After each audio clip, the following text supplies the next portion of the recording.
Hey, what's up guys? John here. Florida and Texas home inventory is exploding. Texas up 340% active listings. Florida 350% active listings. The blue dots show where the markets are starting to cool off. And as you can see, Tampa Bay and cities across Florida are there in the blue. Austin's housing inventory is at its highest in 13 years. 1 out of 4 home sellers are now slashing their prices. And I'm going to show you what Glenn Kelman, the CEO of Redfin, just said to all of these property owners, and really a warning to America about what's about to happen to 2 of the most desirable states to live in. We're going to see massive opportunities to invest in these markets as we start to see thousands and thousands and thousands of homeowners walk into a period of distress over the next 6 to 12 months. Look at this. Texas and Florida now are seeing major price cuts, homes getting delisted because they can't sell. Almost every real estate broker is having conversations. Says almost every real estate broker is having conversations with home sellers about when you're going to mark this property down so we can get it to move. Now you start to think about this.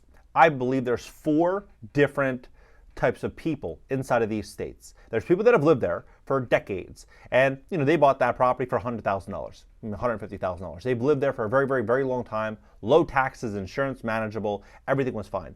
However, now insurance and taxes are through the roof on this artificial evaluation of their new house. Or there's newfound value in their house. And so when you start to look at their costs going up, then you have this other group, people that moved here in 2020 and 2021 during all the closures, during peak mania, leaving expensive cities where people are paying $3,000, $4,000, $5,000 a month for rent, saying, hey, look, I can move here and I can buy a nice house, $500,000, $600,000 house. I'll pay less and I'll pay no income taxes. And it's also a shield against inflation, rising cost. So I'm going to borrow money and I'm going to go buy this house. Well, now many of these people, they're not going to be able to get out from underneath these homes because values have fallen. The third group is the Airbnb investors. Airbnb is in very big trouble. Just look at the stock that came out yesterday, their earnings. Their price is now down $114 a share. During peak mania, it was $206. They're down 50%, nearly 50%. Brian Chesky, the CEO of Airbnb, warns of a slowing U.S. economy. And so what does this mean for the tens of thousands of people that purchased Airbnbs in Florida and Texas when their revenue is going down but their costs are going up? It's going to be big problems. That's what it's going to mean. How many people can hold on? How many of these landlords are going to be able to convert into a long-term rental and still cash flow? Not many.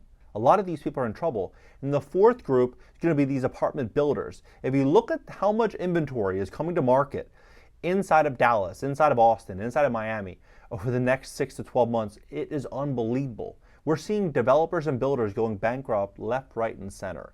So much change is going to bring forward so much opportunity in Florida and Texas. In this video, I'm going to break it down and show you exactly what's coming. Please hit the like button. Hit the like button. YouTube will share this content to educate more people about what's going on in our housing market and our economy. And if you'd like to fix your credit to position yourself for what I believe is going to be an incredible moment in time to invest in distressed real estate, we'd love to help you fix your credit at my company, GreatCreditFast.com. That's GreatCreditFast.com. If you have late payments, medical bills, charge-offs, foreclosures, bankruptcies, repossessions, or any negative item in your credit report, go to GreatCreditFast.com. Click the link in the description just below this video. Schedule a free call for tomorrow. Take a look at this. This is absolutely wild. Texas, we'll start there. Jumps 40% in the second quarter, right? So Texas up 40% in just the second quarter. In 2022, there was 32,000 homes for sale in Texas. Now it's all the way up to 113,000. So 340% increase from the lows of 2022. It's dramatic. And if you look at this, it looks like it's just going to continue moving. And I believe it's going to as the job market starts to change and employers start to really look at their costs closely. I think a lot of these people that relocated to Texas saying, you know what, I can go make $250,000 a year, leave San Francisco, move to Austin. Now the employer is saying, hey, look, I don't see this person. I could outsource this to India. I could outsource this to XYZ country where I could use this automation. I can do this. I can reduce cost here. These people, a lot of these people are going to be losing their jobs over the coming year or two. A lot. I mean, look at Intel. They're laying off 12,000 people right in just one shot. A lot of these big companies are cutting costs dramatically. Now, as this is unfolding, Texas homeowners left frustrated after insurance companies dropped them. We are sitting ducks. This is 14 hours ago, right? 1 week ago, more Texas homeowners see double-digit insurance rate hikes as disaster costs pile up.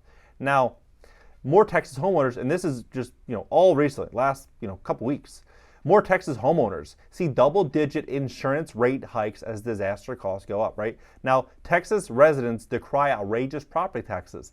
Now, for context, in 2019, the average home in Texas, they said, was about $240,000. Now they're saying the average home is about $406,000. So almost 20% appreciation every year over the last 4 years, 5 years, right? It's unbelievable. It is absolutely unbelievable. Yet real wages have not gone up. You know, if many could argue they'd softened.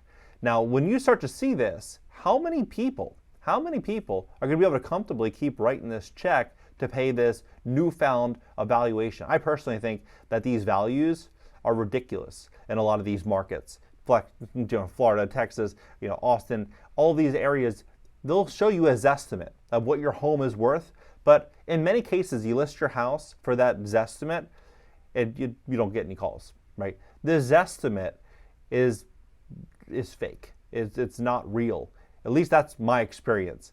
And a lot of these, these newfound tax assessments that come in on homeowners' properties should be looked at very, very carefully and closely, because I don't see it. I don't see these. You have 30-year lows in home sales, the lowest mortgage applications since 1995, but yet home values continue to hit all-time highs. How are home values hitting all-time highs if no one's buying homes? If home buyers can't afford to buy them? Right? It doesn't make any logical sense to me. Now, Texans are paying the 7th highest property taxes in the U.S. per the report. Now, this is what I think is going to happen. In just Austin, Dallas, Fort Worth, Houston, and San Antonio, there's 174,000 apartments underway. Think about how big of a number that is, 174,000 in just those 4 cities. Now, this is, coming probably the next 12, 24 months. You start to look at what this is going to mean for homeowners. It's a problem, because home buyers that can afford to buy are also going to look at what it would cost to rent versus what it would cost to own. If the cost to own a property, a $400,000 house, is $3,100 a month or $4,000 a month after insurance, taxes, maintenance cost, you start to factor everything in, your principal pay down.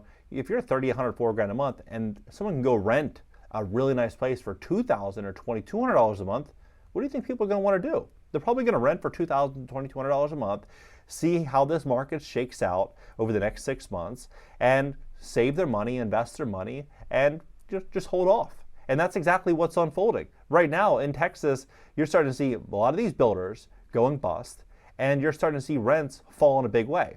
So from May 2023 to May 2024, Austin, rents have dropped 10%.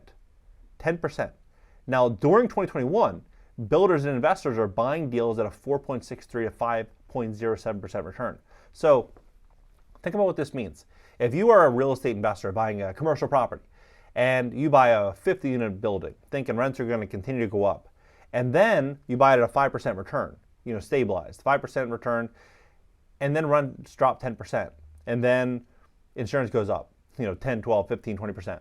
Then taxes go up, and the cost to maintain and manage these properties is going up, cost to service these buildings, everything is continuing to go up, and vacancies are going up. What is that going to mean? It's going to mean it's going to be a game of survival of the fittest. Now, how many of these people, how many of these speculators are going to be able to survive with 174,000 apartments coming to market? Just inside of Austin, there's 120,000 apartments under construction. I was just there a couple weeks ago. The entire skyline is littered with construction. You go outside of Austin, there's over 20 projects with just D.R. Horton, over 20 projects with Lennar. There's so many properties under construction. And what these builders are doing is they are saying, look, we'll do a buy down. We'll buy down your rate, and we'll basically put you in a position where it's going to be harder for you to say no. And if you're a pre-existing property or a homeowner that has an older property, those properties are more expensive to insure, generally more expensive to finance, because you're not getting the rate buy down unless you do a rate buy down, right? But everything is just more expensive. And so these home builders are stepping forward, competing with the everyday homeowners in those markets. It's just a lot of change unfolding here. In Florida, look, the housing market is getting crazy as inventory triples. Now, it actually goes more than triple, but look at this, and I'll show you in a second. Florida house prices slash 1 in 4 sellers. Now, in 2022, there was 35,000 homes. 35,000 homes. Now it's 141,000. So it's almost 400% increase from 2022. In 2019, there was 155,000 homes. So I believe that in the next 6 months, we're going to far exceed 2019. I think we're going to continue to see this inventory continue to grow. And they say Newsweek, Florida housing market increasingly causes concern among home builders. From dream to home builder to nightmare, Jacksonville home builder accused of abandoning projects. These home builders, a lot of them are going completely out of business. Even Lennar, they're cutting prices. Look at this. Lennar says that Lennar cut its average price to $413,000 during quarter, an 8% drop from last year. So they're dropping their prices, right? So they're dropping their prices to remove inventory. Now, here's what I think is going to likely happen.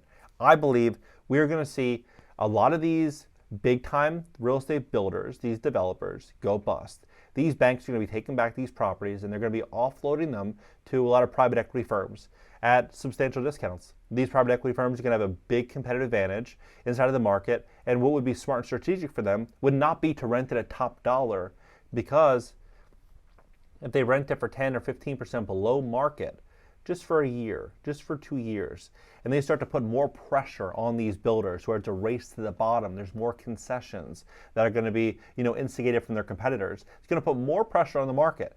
And as that happens, more builders are going to go belly up, allowing them to go out there and acquire more distressed assets. And so if they can go out there and start acquiring properties and start building out a moat around themselves to acquire more inventory, they would do that. It wouldn't make sense for them to go out there and buy one property and rent it for everything they could possibly get, when they can go out there, buy 2 or 3 deals and start trying to bankrupt their neighbors, right? This is what will likely happen.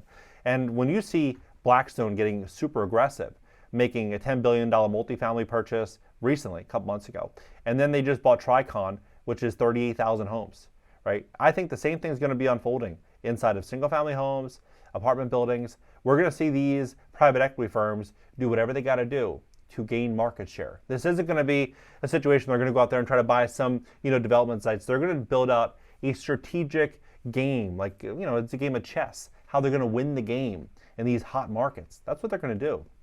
I mean, you look at Miami. Miami has over 40,000 apartments under construction right now. Over 40,000.